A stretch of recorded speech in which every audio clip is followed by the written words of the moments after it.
So,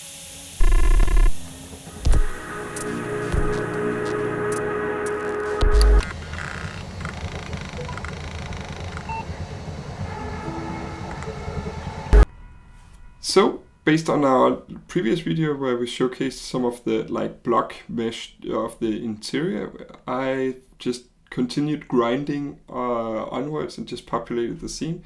So this is the final interior shot for this metro case study here. So from the previous model, it was just a matter of just populating and detailing out.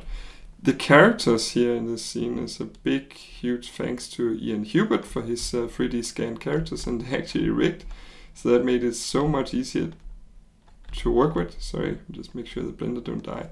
So these are actually rigged characters, which is so nice, so you can actually be posed. They have really, really brutally simple the characters, so a lot of paint overs had to be done to sort of fix the geometry of these guys.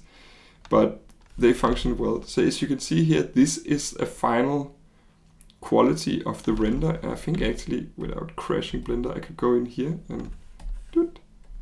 So this is actually real time from Blender, the scene where you can actually walk around in here and see. So you could potentially do multiple shots from here if you wanted to do like somebody sitting in the bed, looking at these characters talking.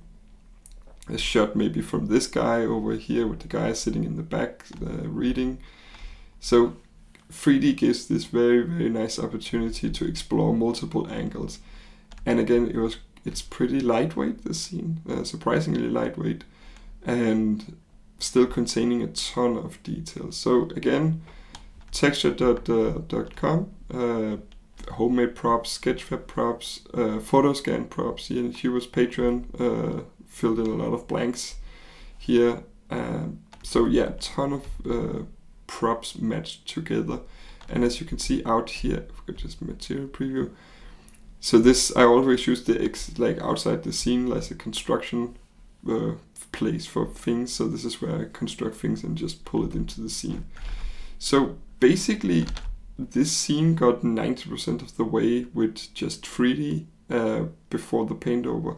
So I don't know if there's anything I should mention other than we did these drawings in the sketch phase that sort of gave a little bit of inspiration for what I needed from the initial block mesh.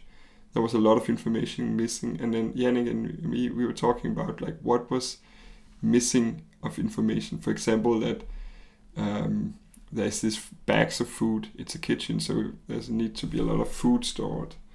Gas fire, if it's a gas fire, we need to have these gas containers. So a lot of these thoughts were more like afterthoughts on top of the block mesh, and they got, you can't see it on the final, got completely, I put it here instead.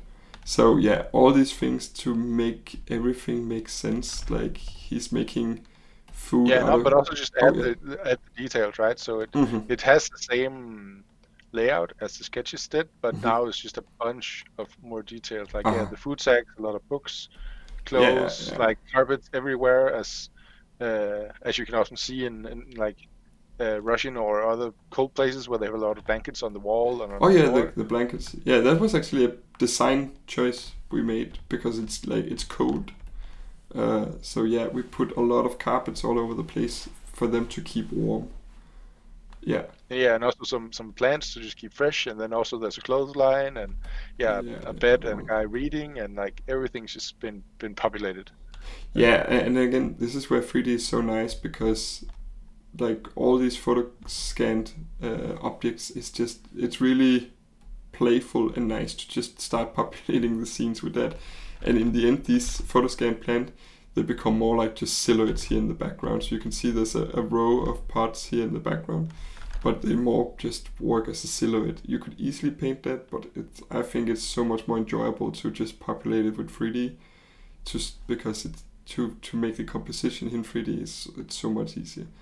So with that said, I think we'll just jump directly into the paint over, because there were certain things that was so much easier to just do in paint over. So I'll just showcase some of those things in the next video. So see you guys there.